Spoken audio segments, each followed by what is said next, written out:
All right, here we go. And you guys just shout stop when you want me to. I'll be probably stopping a fair amount anyway, but here we go.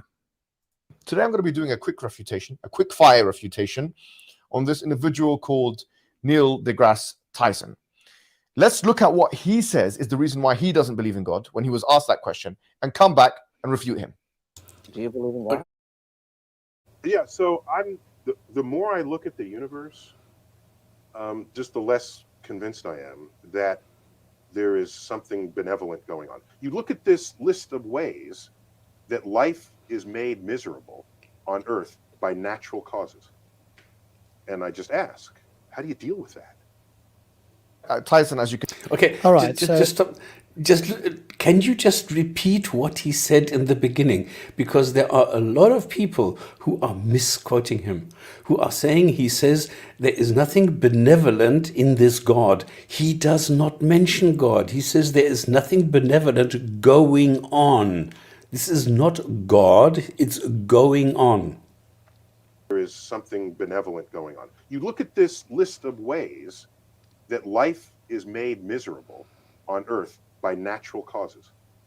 There you go. And I just ask, how do you deal with that? Tyson. Okay, so it's clear that his objection is look at the misery that's caused here on Earth by all of these things going on here. And if there were a benevolent God, then clearly, one of the ways is either God doesn't want to get involved or he can't, in whatever way stop this from happening. That's typically how it's phrased. He didn't phrase that himself, but he's wondering how this could be the case. Right? So that's his objection. And as you can see here, guys, he's saying that the reason why he doesn't believe in God is because of all these disasters that exist in the world.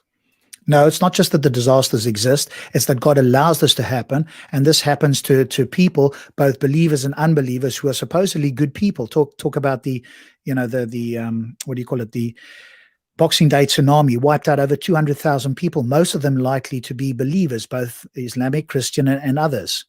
And these were people that believed in God and so forth. Now, was that a good thing? If you think it is a good thing, then presumably you would wish for more natural disasters to wipe out the entire planet if you think it's a good thing. If you think it's a bad thing, then the question is, why would God allow that? And that's kind of what Tyson is asking. Now, this is the problem of evil, which is well known from the Hellenistic time. And the way he actually framed it is almost exactly the same way, although he couldn't elaborate it or articulate it in this way because he is philosophically incompetent. No, he wasn't asked to do it. He wasn't asked to do it, and he gave his opinions. She asked why it is. It's a short show. He possibly could look that up. It's not difficult to go and look that up, but he either didn't have the time or the inclination, and he's not there to go into deep theological issues. He is a science educator. That Epicurus did. Epicurus, basically an ancient philosopher of the Hellenistic time period, ancient Greek philosopher, who said that, well, if God is all powerful, yes, and all good, the fact that evil exists means that if he's all powerful and he's allowing evil to exist, that is a contradiction to his omnipotence or his all power. Oh, goodness. But if he totally bought. Oh, let's bring you up there, Stops, because you've got that right there. There you go. This is Is what God you willing really to said. prevent evil? Yeah. And So here's Epicurus, right? Is God willing to prevent evil but not able? Then he's not impotent. Omnipotent. omnipotent. Omnipotent, yes. That was a- Is he able but not willing? Then he is malevolent. Sigmund Freud. Is he both able and willing? Then whence cometh evil? Is he neither able nor willing? Then why call him God, right? So that's the correct understanding. So Hijab's obviously got his interpretation of that. Well, it's totally wrong. He's totally botching it. Yeah. he is all powerful and he allows it to exist, this contradicts his goodness or the fact that he's all good. The fallacy here is that we don't believe as Muslims, and I'm pretty sure most theists don't believe, in a God with two attributes, goodness and power. We Okay, so let him just finish the sentence. believe in a God with many different attributes. Okay, but the two that are important in this discussion is his power and his benevolence. Whatever other attributes he has is irrelevant in this case, unless you want to make an argument that some other attribute contributes to these attributes in some way that can affect them. This is what you talk about. So theists will talk about, if he's all powerful and he's all omnibenevolent, then he has the ability, and if he doesn't, then why not, type of thing. So those are the two important attributes. Why would we care about the other ones? Unless you suggest, or you're going to make an argument, which I'd love you to make, that, hey, we should also take into account other attributes because they affect it, and here's how they affect it. Therefore, these two attributes are not the only things to take into account. If you made an argument like that and could substantiate it, and I've just done that off my head, then you'd be onto something. Otherwise, talking about other attributes is a complete red herring, and it is irrelevant. With love, with mercy, with justice, with wisdom. And all of those fall under omnibenevolence. But thank you for breaking down sub-attributes. How is this relevant? So that's the first thing. This reductionist understanding of a God with two attributes is problematic. He never said that. You've interpreted that. He just made a statement about what he sees in the world. You've taken those two attributes and attributed to him. Thank you for strawmanning him. Does it feel good to try and knock down your own strawman? The only problem is you couldn't even knock down your own strawman because the other attributes that you mentioned are part of omnibenevolence anyway. So that's a double fail at this stage. Exactly. That's how incompetent this guy is. Number one. Number two is, even on those grounds, philosophers of atheistic philosophers like J.K. Mackie and others have said this problem of evil inquiry or postulation or argument is in fact, let me read exactly what we can concede, he says. Rob, can you just pause here? Please note, he is the one bringing up this. There is no such thing as an atheist philosopher. He is bringing up this Mackie guy. It's not Neil deGrasse Tyson. It is Hijab who brings up Mackie, and yet he's doing the same thing again. Why does he bring up Mackie when Mackie is wrong? It doesn't work. The problem of evil does not show that the central doctrines of theism are inconsistent. The reason why he says that is because it's very clear to conceive of a God who is all powerful, but which allows a kind of evil to exist. There's no... Okay, but then you've got to make the argument, which are the theodicies that theologians, mostly Christian theologians, have come up with to argue why it's not really, if it is evil, there's a greater purpose, and therefore the greater purpose is good, and that outweighs the evil. So you've got to come up with theodicies. So yes, you could say that there's these evil, but what you've got to show is that there's a greater good that comes at the end of this in order to suggest that this evil is only... it's kind of offset by the good, and in that case you might have some sort of argument, but then you've got to show that in every case. And all I need to bring to you is the unnecessary suffering of animals, and good luck at that point. And I've listened to some smart people on this. Your arguments for the theodicies as to why evil exists just doesn't work against animals. But anyway, no logical inconsistency in conceiving of a world where both God exists and suffering exists. The question is why? So we believe in a wise God, and wisdom from our perspective as Muslims is appropriacy. You want to put it? Okay, so appropriacy is an unfalsifiable claim. So whatever evil's out there, it must be appropriate, and it's God's. It's like the mystery of God. Let's see if he actually gives an argument, because if it's appropriate, there must be some falsification criteria, and presumably he given us an argument for why we should take that seriously. Otherwise, this is just claim that says, hey, whatever goes on, it must be appropriate by God's light. I don't know how or why. I'm taking the unfalsifiable, unsubstantiated view that there's some level of appropriacy here, so I can go to sleep at night. Well, you can if you're intellectually dishonest or lazy, but if you want to put forward an argument, then you can do that now, and we can look at that. I was waiting for this word, for this expression, for this term, because this is the huge problem that I see with all these apologists. They are simply incapable of formulating a cogent argument. This is the point. The argument is the crux of the whole thing. The argument has to consist of presenting what the problem is, why it is a problem, and then demonstrating how you are able to solve the problem. But they don't know how to do that. They can't structure this. And this is the huge, big problem with trying to find any kind of retort to what they are claiming, because they're just throwing out sound bites, but not a complete argument.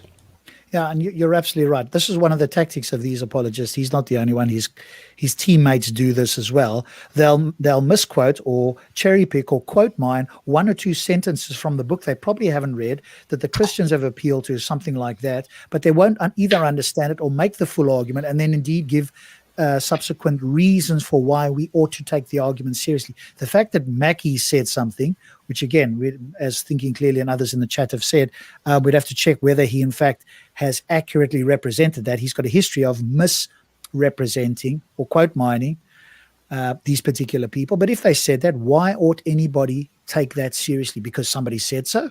That's just an appeal to authority.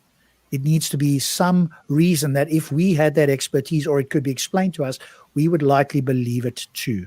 And it's, as you point out, they never give these sort of arguments. He makes these rhetorical, baseless assertions and then cherry picks somebody that people might know or might agree with him as if that's somehow an argument. I'm going, why would I accept that? I don't care if it was Jesus Christ or Muhammad himself who made the claims that Mackie does. I want to know why I should believe it. And if you can't give the reasons, I know your gullible audience don't care and wouldn't understand it anyway because they're just so hypnotized. But the rest of us are looking for some argument. Otherwise, what can be asserted without evidence can be dismissed without evidence. Put it in one word: appropriacy. God knows what is appropriate for the human being, what is appropriate for the human project. Now, you might not be convinced. No, nobody should be convinced. You shouldn't be convinced. Your Muslims shouldn't be convinced. This is where the critical thinking of Muslims, to whatever degree they all do this, is lacking. None of you should be convinced. You should go, hang on a moment, what is appropriacy? What's the benchmark? What's the hallmark of this? How do I establish whether something's appropriate? And if only God can do that, well, then there's no way to disprove this. Then it's an unfalsifiable claim. And unfalsifiable claims shouldn't be informative or interesting to anybody, especially you guys, if you are thinking critically. But again, that's obviously a problem. The other thing I'd like to point out at this moment is, look at his face. The thing is that now he starts going into just shouting. And the funny thing is, I'm not sure that this is actually an act. I'm not sure that he doesn't have a psychological or mental issue somewhere, because he really goes off the rails. Now, I don't know whether this is an act. I don't know whether this is intentional, whether he's trying to create an impression or something, if he's just trying to be controversial, if he's trying to energize people, if he's trying to polarize. I do not know. But it's troubling to me to see how he can drive himself into a rage just by talking about things where in the end he totally loses control. And I think, in my personal opinion, I just think that this guy is somewhat weak because he's essentially a keyboard warrior. He just hides behind the camera. If Neil deGrasse Tyson was there, I don't think he would be as confident as he is right now. Only reason why he's getting mad or something is because he's essentially behind the video. I'm not sure about that, Nick. I think because he doesn't have a lot of introspection and self-reflection, he probably would be just as cocky with Neil deGrasse Tyson if he were live here. You saw it with David Wood and with other people like Cosmic Skeptic and others. He thinks if he shouts a lot and he has some sort of domineering rhetoric, that's somehow impressive or informative. And I think Stops is right. But I'm not sure whether he knows this and he's appealing to his gullible audience, or as you say, he just thinks that this is the way to conduct himself. Either way, I think it's not impressive or informative or interesting for anybody else, and I'm waiting for the substance. But then again, maybe I'm in the small minority, including you guys and our viewers. I can see that the Muslims aren't, or most of them aren't troubled by this at all, but I'm waiting for a substantive argument, not a bunch of assertions that can be made without evidence that I have to dismiss without evidence, but I'm looking for something substantial here. And you're right, raising of the voice, somehow this appeals to his gullible audience as if he's the champ and look how he did something, or because he raised his voice, not because anything he said is actually substantial. That tells you a lot about the people who are paying attention, or in this case, probably not paying close attention. But as an astrophysicist, let me ask you a question, Tyson, because I know you're watching these videos on the sly. I know you're sitting. Do you? What's your evidence for that? All we have to do, what's your evidence for that? He's peeking at Neil deGrasse Tyson through the window. It's a spurious claim as everything else we've heard in just 2.5 minutes. Look how long it's taken us to get through only 3 minutes of this videos, because there's so many assertions that are baseless here. And this is another one, right? Just appealing to the audience, as if Tyson is going to listen to some internet nobody who's a pseudo-intellectual who can't put forward a cogent argument with any sort of premises that he can actually argue for. Why would anybody take him serious? And the only reason we are looking at this is to expose this. If there's Muslims who are listening who thought that perhaps he's got something informative or interesting to say, they might watch this and go, wow, I never noticed that. And that would be an intellectually honest Muslim who's looking at this and go, I could still believe in Islam, but I don't have to take this character seriously. And in fact, there are at least a few Muslims, unfortunately very few, that don't take him particularly seriously. That's the sort of Muslims that we're trying to appeal to, because most of our audience will see straight through this anyway. Sitting there, your heart is racing, you're watching these videos. Yeah? And you're thinking, oh yes, I screwed up again. I shouldn't have spoken about this. You mustn't be careful not to project your own insecurities, right? Maybe you need a mirror up there. Maybe the video is you're thinking of yourself here, but you mislabeled it. So it wasn't Tyson. Maybe he said hijab, and then he mislabeled it in his brain here. Perception is projection, meaning whatever you perceive of somebody else is very likely what is going on for you in this case. And it's obviously the irony there is quite thick, isn't it? I know that. So let me ask you a question. As an astrophysicist, as a scientist, how can you even prove that evil exists in the first place? Okay, no problem. Well, I'm not an astrophysicist. So first question is, what do you accept as proof? Do you want an argument? Do you want some mathematical proof? Do you want some empirical proof? What is it you mean by the word proof? So now you'd have to establish what that means. And then depending on what you say about it, either I will say, yes, I can meet that standard, or no, I can't. But then I will say, hang on a moment, Mr. Hijab, because I know you're watching these videos on the sly. You should be asking yourself, holy crap, Robin, Stops, and Nick have actually exposed my fallacious thinking. I'm going to stop doing these videos. Or probably not, even if you went through this with a fine-tooth comb, because I doubt you could refute anything that we've said here. But if I had to ask you to hold yourself to the same standard, could you do so? So be very careful what you define as proof, because whatever you define, I'm going to hold you to the same standard. And it might be that you define proof as a very high standard that I couldn't meet, and I'll openly say so, and then I'll ask you the same question and see whether you can meet your own standard. But he doesn't care. For him, it's just impact. Can prove that evil exists in the first instance on a scientific level? Can you put evil under a microscope? Is there a way to empirically test this thing called evil? Do you believe in a realist understanding of morality in the first place?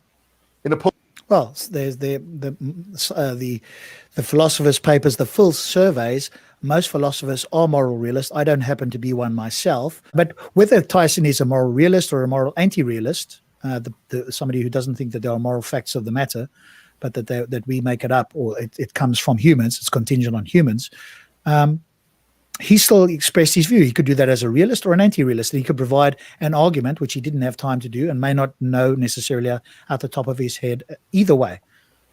So what? In opposed to an anti-realist or a skeptical morality? And if you believe what the hell is a skeptical morality? You got a realist and you got an anti-realist. What the hell is a skeptical morality? Please, somebody tell me.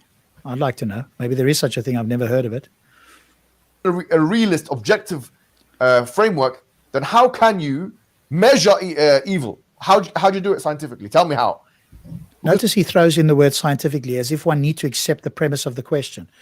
The question, properly phrased, should be, how could you demonstrate evil to be the case under your worldview, or something like that? That's typically how an honest interlocutor would say it.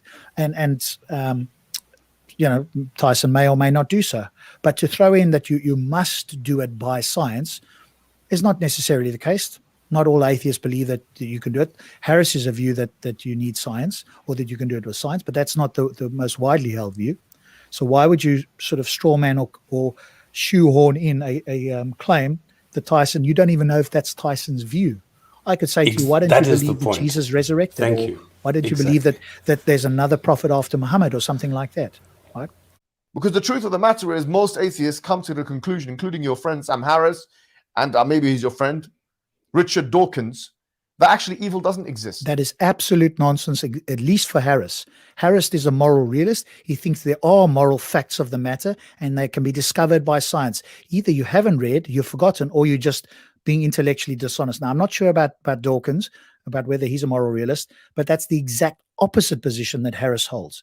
So you obviously haven't. And this is why with hijab, you've got to go, and if you know who he's referring to, then I can immediately say that. If you don't, it behooves us, as Stops did earlier, to bring up Epicurus, because whoever this guy quotes, he's likely misquoting, or he's cherry picking or quote mining somebody, and you're very unlikely to get an accurate representation of what that person says or the context they're in.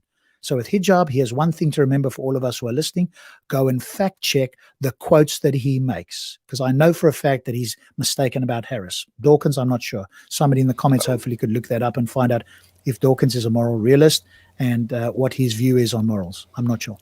The thing is that I have made several videos where I've taken Hijab apart, and I've looked at his claims, I've looked at his quotes, I've looked at what he says about what other people are saying, and I found that he does not, in 80% of the cases, he does not even understand what that person is saying.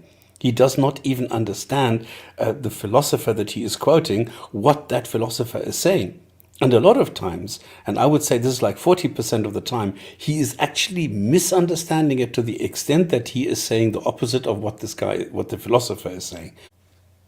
That it's all pitiless indifference, in the words of Richard Dawkins. It's all pitiless indifference. There is no good, there is no evil, he says. It's all pitiless indifference. Nietzsche said the same thing. Why are you throwing your hand around? How is this in any way relevant to Tyson? You're not putting forward an argument. Your hand gestures, your fake confidence in your inabilities doesn't impress or interest us particularly. It's almost like you got a degree from Dr. Zakir Naik University, where he learned how to pick bullshit out of his ass. Yeah, I don't know if he's actually studied anywhere. Who knows? But, somebody could study at Oxford and just be a very poor student, right? So the fact that somebody either maybe have gone to a prestigious place, which I doubt he's gone to, but that whether you go to a prestigious place or not, right, you can either be a good or a bad student. So it doesn't matter whether one went to Oxford or not. You could have been a dropout at Oxford. That doesn't say much. What we are looking for, and what is demonstrated when somebody opens their mouth, is whether A, they understand the topic, B, they've got a good argument, to see whether they can substantiate their argument. And at the moment, of course, we haven't seen that. What we are seeing now is a bit of rhetoric here to fill the airtime and to impress the gullible and the ignorant. But it's not good for us. Said the same thing. The actual clever people, and I actually exclude from that the new atheists, but those philosophers, yes, who at least knew something about how... Because I forgot something just now, and I was muted while I was talking. The thing is that he says that Professor Dawkins says that there is no evil, there is no good. Now, I wish he would have given us the source where Professor Dawkins says this, because I do not recall ever having read anything by Professor Dawkins where he says this. And I would love to go and look this up, but he doesn't give us a source. And now to go and find this one sentence in all the books, I don't know. Oh, okay, I haven't looked at it there. Dave's put a link in. That's just as to whether he's a moral realist. Sorry, Dave, I can't click on it there. So maybe you can post just a brief part of that that'll tell us whether he is or isn't. That's just interesting to know anyway. So I'm not sure. I have heard him say, or it might be in one of his books, about this pitiless indifference. But again, that doesn't say in and of itself. Yeah, but hang on. Oh, fuck. This is in the context of biology. This is in the context of evolution, where this is what we should be seeing, but we are not really seeing this. There you are correct. If you're looking at the evolutionary process doesn't care about evil, good, or bad, or whatever. This is correct, but not when it comes to the human mind. How arguments work. They conceded, for the most part, these postmodernist philosophers, that evil doesn't exist in the first place. So you have a where did you get that idea from? If you look at the full survey papers, moral realists think that there is evil in the world, in the sense that something is right or wrong. If that's what you mean by evil, that there are in fact, bad things, the majority of philosophers, and we can quickly look it up here, and I'll tell you like in 1 second, full paper survey here, I will tell you now in 1 second, because I can bring it up and we could even share screen if we needed to here. Where's the survey results? Here it is. You can take my word, or I'll post a link. Actually, here's the link so that people can go and do it. Because what we do is post links if we try to make claims about certain things. There's the link in there. There's the example.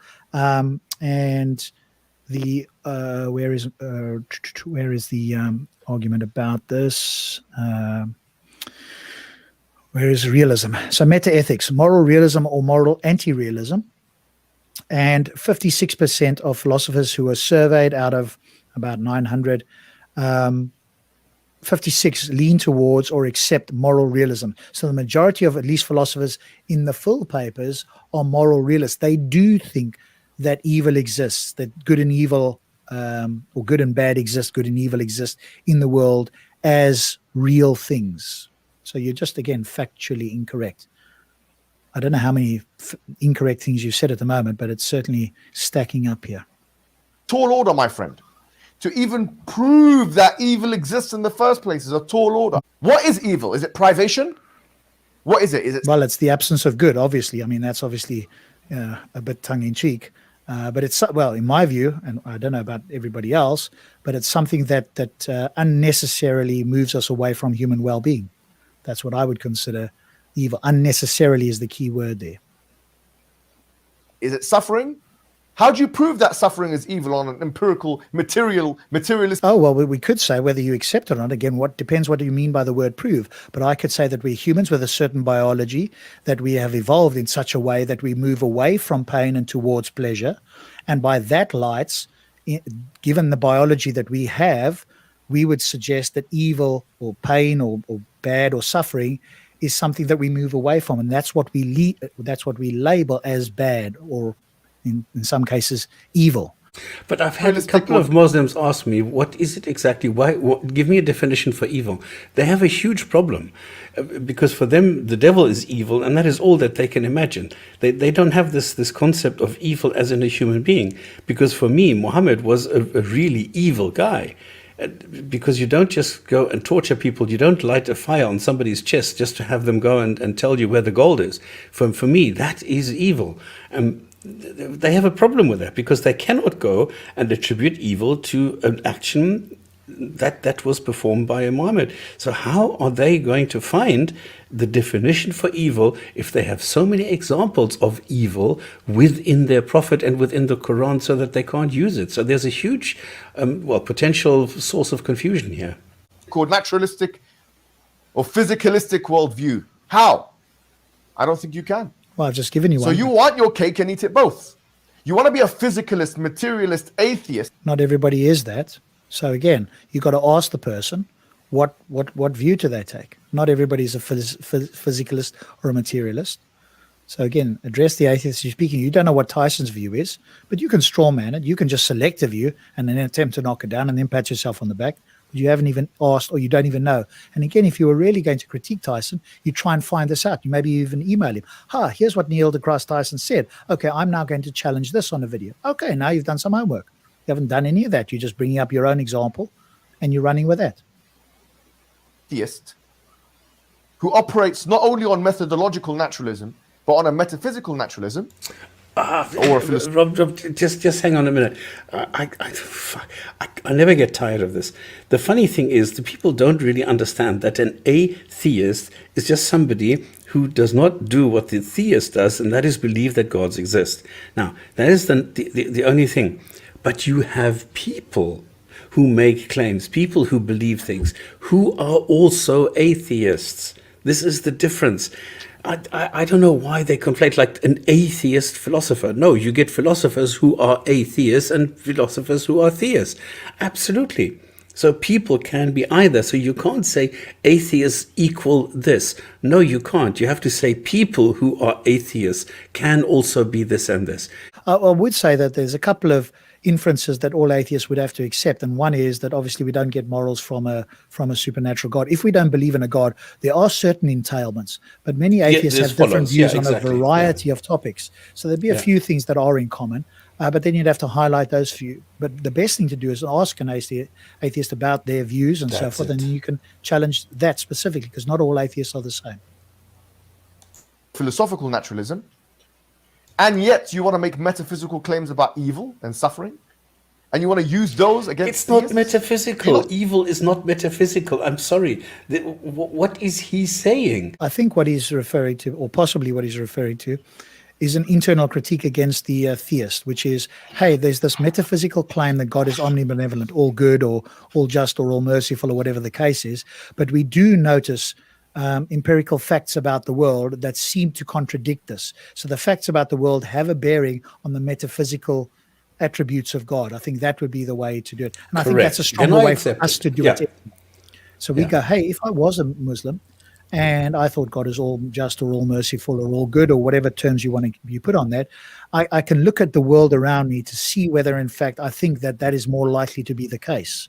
And if I look at the world and I go, hang on, I notice all this unnecessary suffering that for which there isn't good reasons, and for which we could easily imagine a better way of it being done, and there's no harm is done in the sense of like it doesn't thwart God's will or intentions, then the theist like Hijab has got some work to do to answer this. And like I say, the evidential problem of evil, and specifically against animals, I think is a very powerful argument.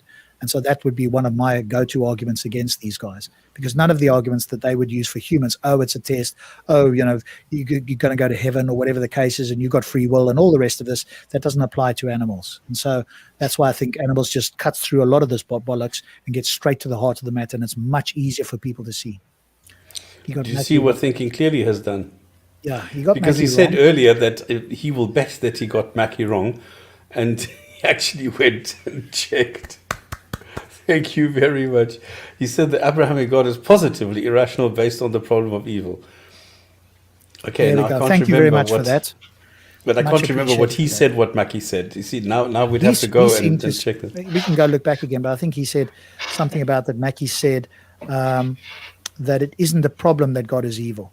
But in fact, Mackie's view here, it doesn't discount God, but in fact, Mackie seems to suggest from the thing that Thinking has put up there that God is positively irrational based on the problem of evil. So that in fact is exactly the opposite view of what Hijab claimed that he did. So it's always good to check what Hijab says. Don't take anything, even verses that he claims in the Quran, right? We've caught him out before looking for the verses that he quoted in the Quran, and we couldn't find them at the place that he did.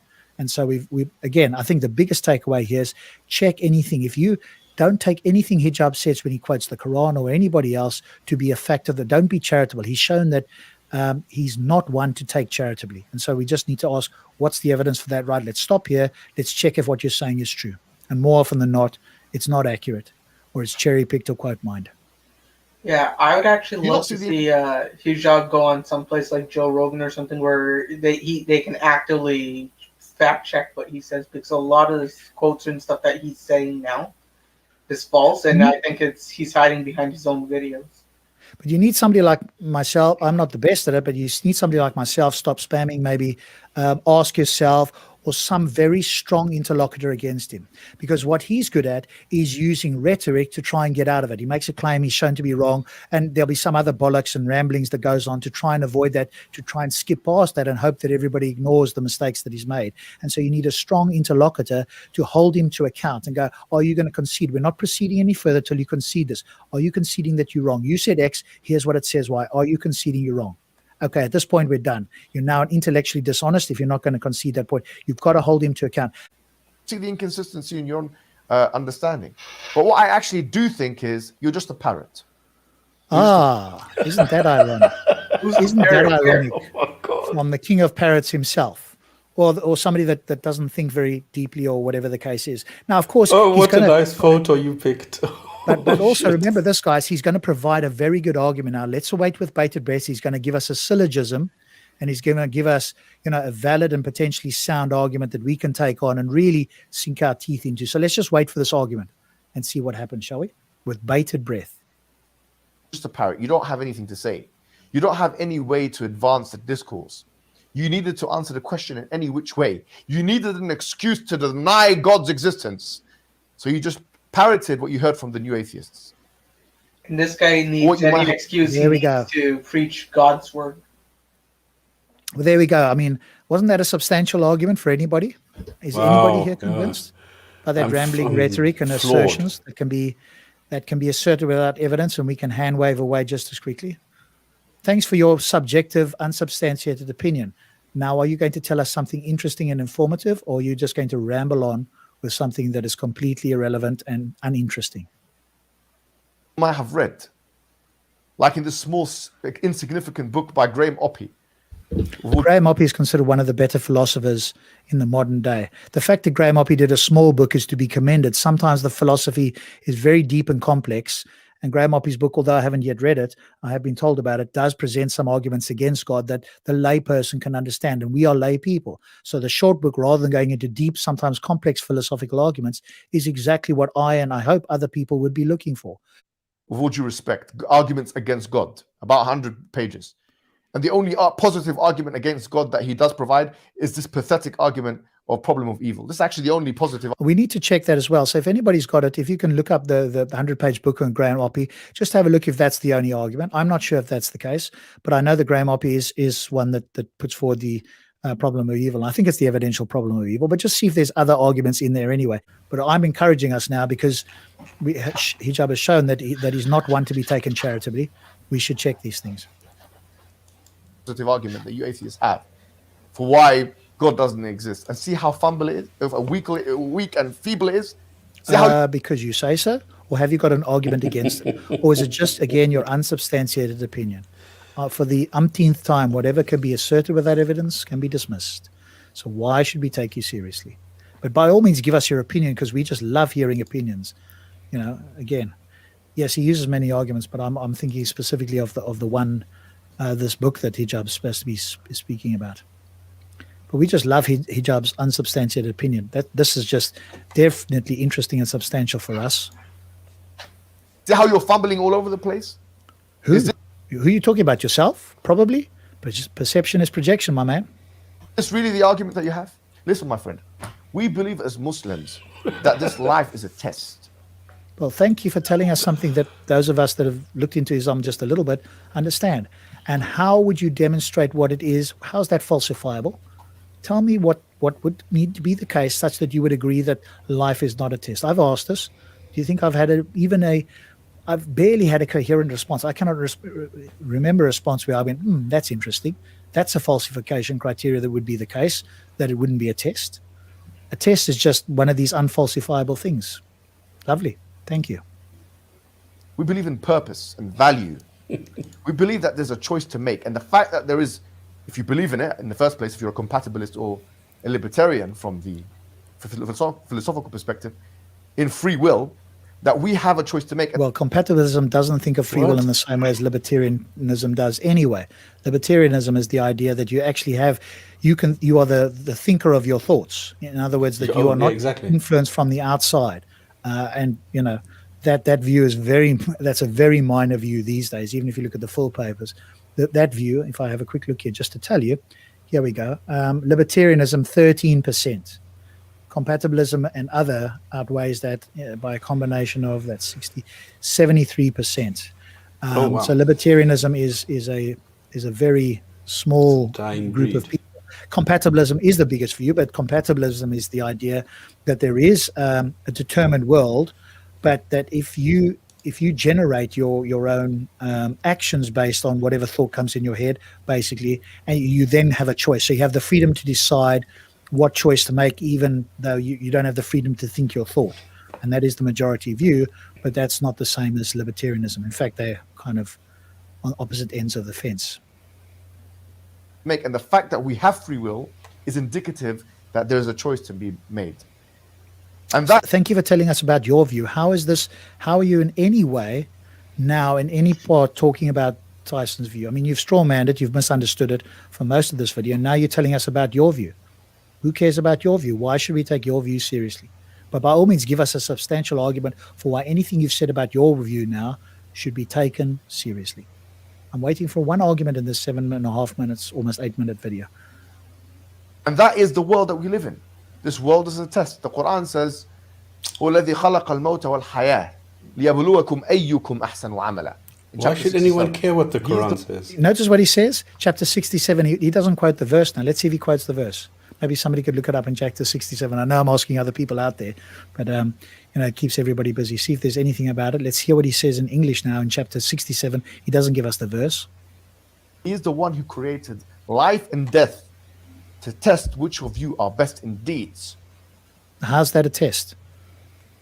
And so what? That's a trivial statement. Any creator can do that. So why should I be impressed about that? So this is a testing ground. This life is a testing ground.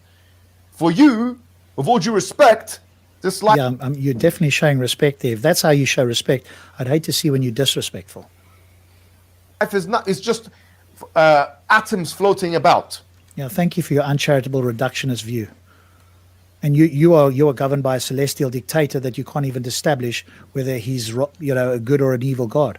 See, I can also play that. In fact, mine is more accurate than your reductionist, uncharitable view. And Rob, this is no 67 right in the beginning. Blessed is he in whose hands is the sovereignty, who has power over everything. He who created death and life to test you as to which of you is better in conduct. He is Almighty, the forgiving. He who has created 7 hairs and so on. It's nothing. And how do you It's just establish who's one of better? those- Yeah, how do you establish that, right? What does better actually mean in that case? None of in this conduct. is none of this Yeah, is what is argued good for. conduct? If you slap your wife, is that good conduct? If you Yeah. rape a female slave that is married, is that good conduct? Yeah, or subjugate other people when they haven't done anything. difference between you and a slab of meat that you see in the butcher shop. All of I've you are heard Well, this so any many atheist could times. provide you. I won't waste too much time here giving arguments. But again, this is such an uncharitable reductionist view. And again, right, what this does do, though, it shows you whether the interlocutor that you're speaking to is either knowledgeable, charitable, or wants to have, a nuanced discussion. When you hear stuff like this reductionist view, you either think that they are clueless or they're uncharitable. But either way, they're not an interlocutor to take particularly seriously. Yeah. The idea that there's of course there's a difference between us and a slab of meat in the butcher. We have consciousness, we have feelings, etc., etc. We can go into a whole bunch of things that are difference between us and a slab of meat. So I've never had a there's slab no of meat difference is- compose an aria or an opera. you are just composed of the same kind of atoms and material. A snowman that you can hack down with an axe. You just enjoy your straw man. Keep going here. Maybe you'll burn it over and you'll pat yourself on the back. Yeah, no, I and gotta you'll ask, strut like, away as if you said something substantial. Yeah, no, I gotta ask, how is this related to what Neil deGrasse Tyson said in the first place? He's off on a rant here, and he's loving his straw man. You can see he's loving this. These straw men are easy to knock over, aren't they, Hijab? Man, you must have fun. But then you come up against a steel man, you'll walk head first into it and just knock yourself out. And you wonder what the hell hit you. That on the naturalistic world order is just a rearrangement of atoms. And this is your worldview. Yes, this is some straw man's worldview that you haven't even spoken to at all. But keep telling us that it's somebody's worldview because you're such an intellectually charitable and honest fellow, aren't you? Yeah, I Naturalistic gotta worldview. wonder one second. Did Neil deGrasse Tyson tell him this was his view, or is this guy? No, of course not. He's just making the shit up as he goes along. To be uncharitable and reductionist as possible, because these straw men, they're just the easy things to knock over. And his gullible audience will clap along like, yeah. Yeah, I got ADHD and I thought I was bad. This guy's worse than me. He needs a doctor. You have no idea, my man. And he's not getting better, by the way. It just gets worse over time. Devoid of the teleos, the purpose, or devoid of any purpose at all. You can decide to continue living like that and deceiving yourself. Well, you haven't who's demonstrated that deceiving it's a deception. But anytime you actually want to make an argument, Hijab, some point in this lifetime, you know what? I think there's an actual infinity. And you know what it is? Waiting for Hijab to provide a valid and even potentially sound argument. That will be an actual infinite that will happen in this world. And masquerading as some kind of intellectual. You're not an intellectual. Leave the history. Oh, well, obviously Wikipedia and all of the universities and all of the distinctions he's got say otherwise in his field of expertise. The history and the philosophy to those who do it. Stick to whatever you do for a day job. Well, just remember, take that example and use it yourself. In fact, if your day job is sapiens, then you need a new job. Maybe it's being some sort of bad comic or something like that, or begging on the side of the road with pencils and a teacup, as Hitchens used to say. And get out of our business. What business? What business is it of yours? And who said you own any business at all? If you don't want to learn, you're going to have to now. If you don't want to Oh, because you said so. At least he's not going to learn from you. So, go and humble yourself and learn on these issues and actually think and contemplate them. well, you do the same first before you tell other people to do it, you hypocrite. See, I can also do that, right? Now you can go home and think about what we've just said. You too, buddy. You too. I hope this was a message for you. I hope you listen back to this. This is a message for Hijab now being played back by Hijab himself. Listen to your own message. Assalamu alaikum wa rahmatullahi wa barakatuh. What And an there asshole. we go. Yeah, I think he's storing a lot of repressed sexual energy. Unbelievable. Unfucking-believable.